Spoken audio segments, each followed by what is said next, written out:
Hello, we're ready to start our fourth lesson via video.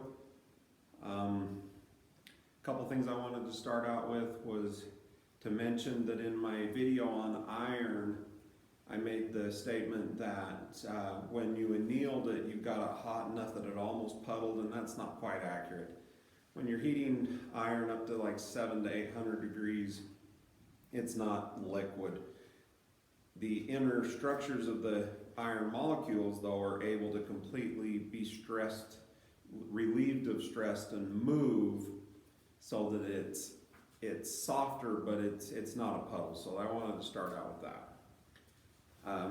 Secondly, I just wanted to mention that you are going to be wanting to read these chapters as we go through them. I'll tell you which segment we're in, because that way you'll be able to get some more background on what I'm talking about that sometimes I would have talked about some more under question and answers that we don't get in this setting. So anyway, to begin our next lesson, it's going to start with 11.8, chapter 11 on page 193. We're going to be talking about important semi-metals. So we talked about a lot of the important metals and stuff like that earlier. Semi-metals are in this kind of green section on this chart right here. Boron, silicon, germanium. Some of those are some of the really important ones that we're going to be talking about right now. Currently, we're going to talk a lot about silicon and germanium. So silicon is 28% of the mass of the Earth's crust. That makes it the second most abundant element on the Earth's crust behind oxygen by mass. So there's an awful lot of it. And most of this is in occurrence with other metals and oxygen, creating silicate oxides and things like that. Sand, quartz, many of these things as we go through, you'll find out are made up of silicon. And silicon is really, really a valuable metal, particularly in today's society. In ancient society, things like quartz and that were pretty, and things like sand, you make a sandbox and things like that. But in modern society, these elements have really important values for a lot of the things we do, including the ability for us to make these videos right now. So,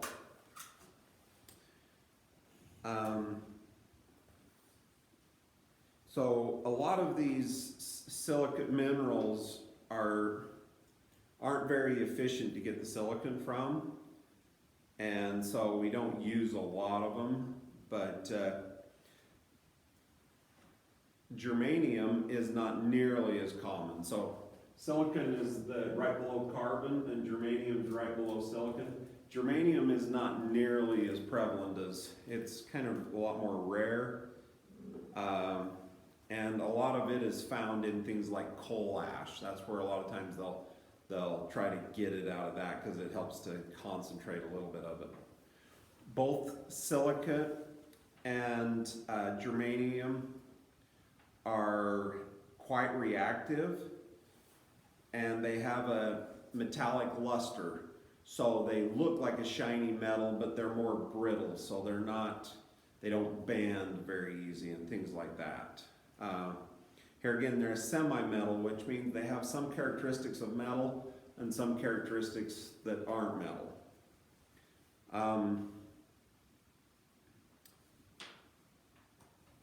In fact, they create crystal structures that have some similarities almost like diamond. Diamond, remember, was made out of carbon, and the silicate creates some crystals also that we use in everyday life, lots and lots of, and some of them even more anciently.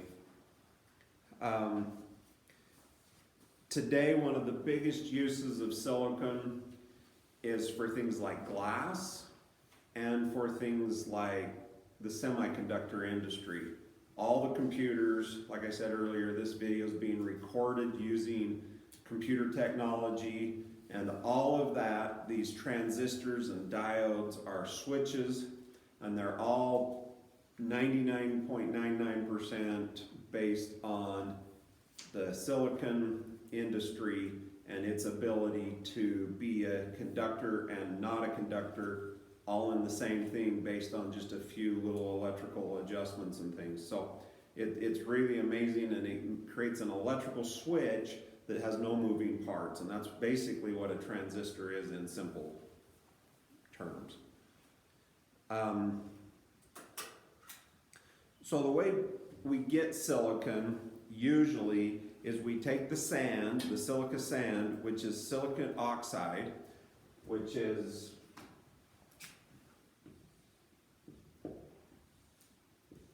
silicon oxide, and we heat it really, really hot with coke.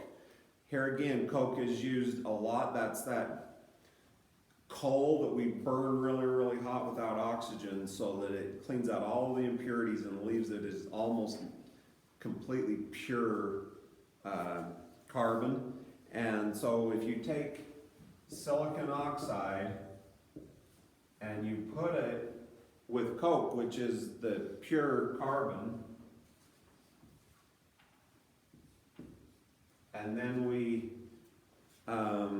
put that with about 2,000 degrees Celsius, so get it really, really hot.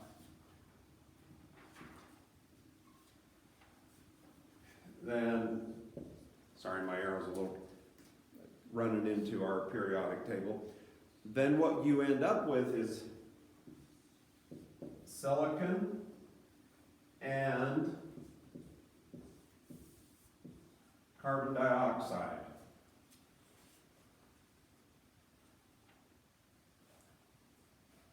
Wait a minute.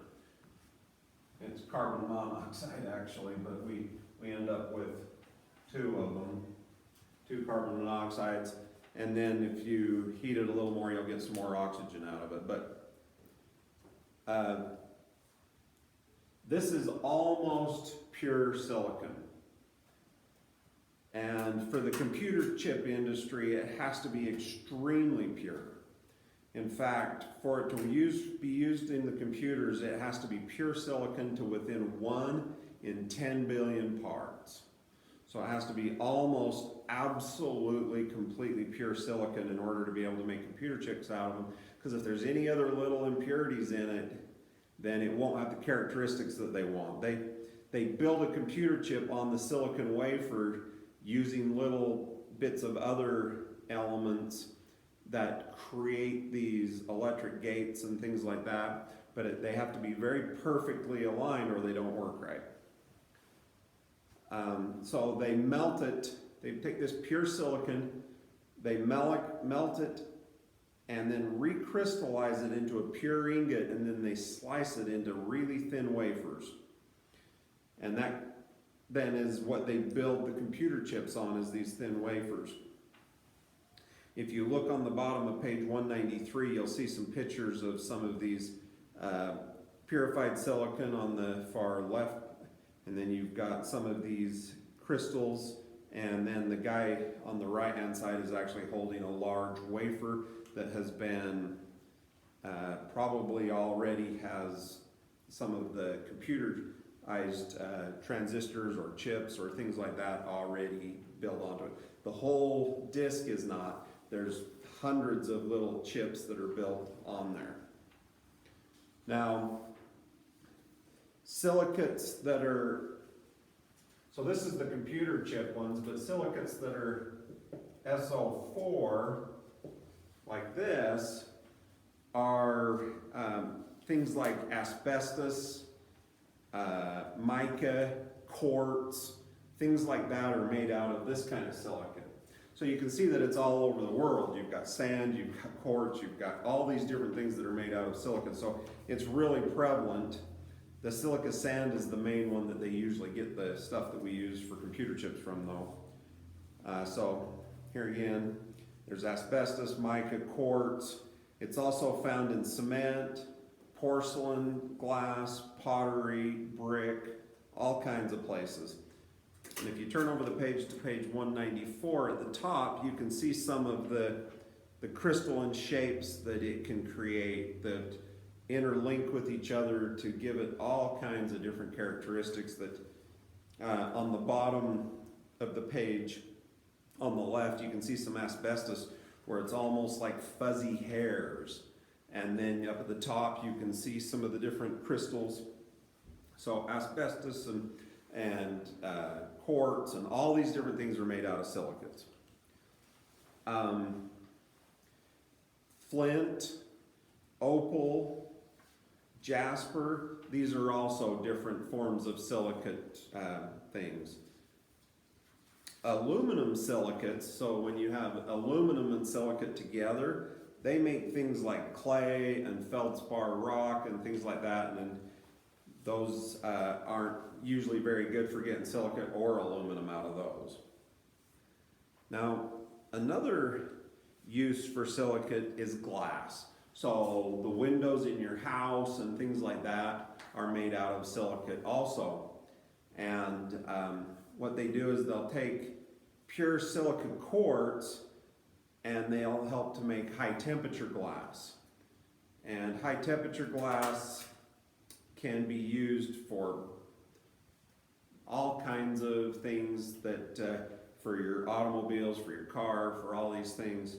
And then there's specialized glass that we'll talk about in just next, that if you put it with soda lime, then you can get glass that's workable. And I don't know if you've ever watched somebody blow glass, but there's a picture on the bottom of page 195 that shows a guy who's working with really hot glass, but it's not nearly as hot as some of these other processes that we talked about, so that it's more workable, but you can heat and you can blow and you can make really gorgeous and fancy, all kinds of different things. In fact, a lot of the first light bulbs were hand blown like this, or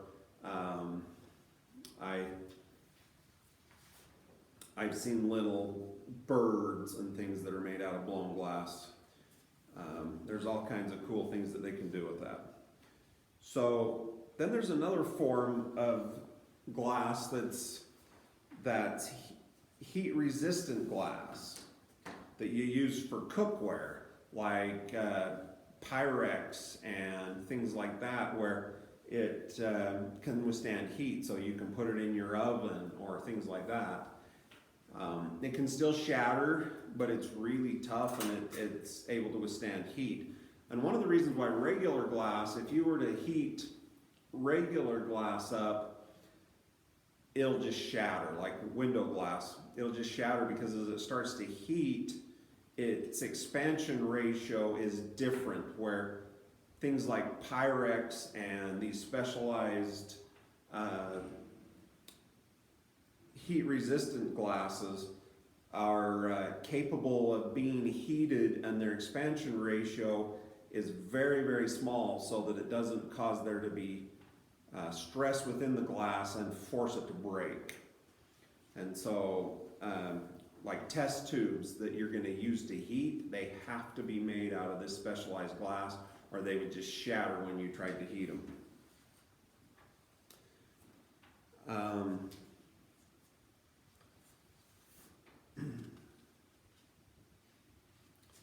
So on page 197, when you turn over the page, or page 196, there's some pictures of some cooking ware, and on table 11.7, you can see window glass is kind of like a soda lime. That's also the one that's easier to blow. And then you got heat resistance, that's the borosilicate, which is mixture of this boron and silicon, and it's the specialized like things like Pyrex and things that can cook. And then there's lead glass that creates crystal type glass. And I would recommend that you read on page 196 the asbestos. It's in blue, and there's over on the next page, over on 197, you can see some asbestos. That's actually a rock, but you see all those fibers. And years ago, asbestos was used a lot in heat treating special insulations that could absorb lots of heat, and it's still somewhat used, I understand, in a lot of the space industry and stuff. Even in homes back in the 60s and 70s, they would blow asbestos into the ceiling stuff and put it into floor tiles and all this stuff, because it's quite long wearing and has heat resistance, but these fibers can get in the air and then they can get in your lungs, and they can be really damaging to your lungs and cause things like cancers and things like that. So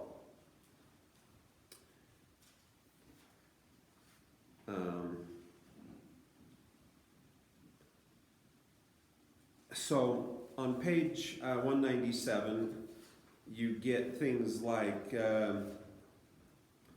boron. Here again, the borosilicate glass.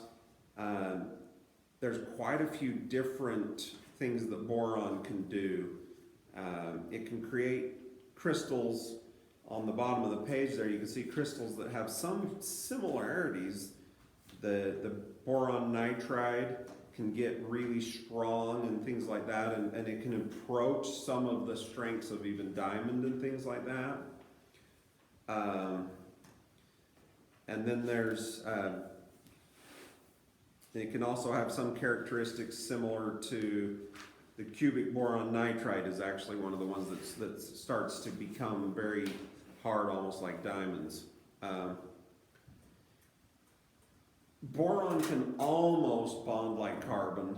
That's why it can create some of these things with other metal. I mean, pure carbon creates amazing, but the boron nitrides and the boron different things like that create different, but they look very similar, like you can see on the bottom of that page. Borosilicate glasses here again are used for Pyrex. It's also used for laundry detergents, things like borax and stuff like that, that helps to create, improve your detergent use. Fire retardants are also used a lot of boron things. Insecticides, fertilizers, so boron's used in quite a few things.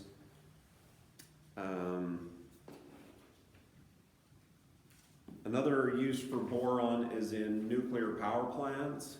They will take some of the rods that they push in and out of the cubes of uranium to help control its rate of reaction, will be things like boron, because it's really good at being a neutron absorber.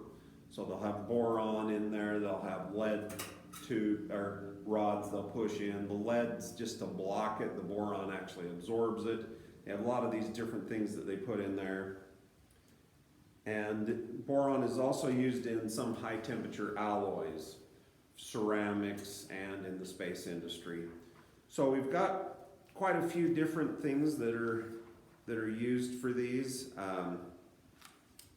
And at the end of chapter 11, I want you to do the section review 11.8 at the top of the page of 198, and I want you to do those top 8, and we'll go from there. So our next lesson will start chapter 12, and when we finish chapter 12, there will be a test on 11 and 12. So we'll see you next time.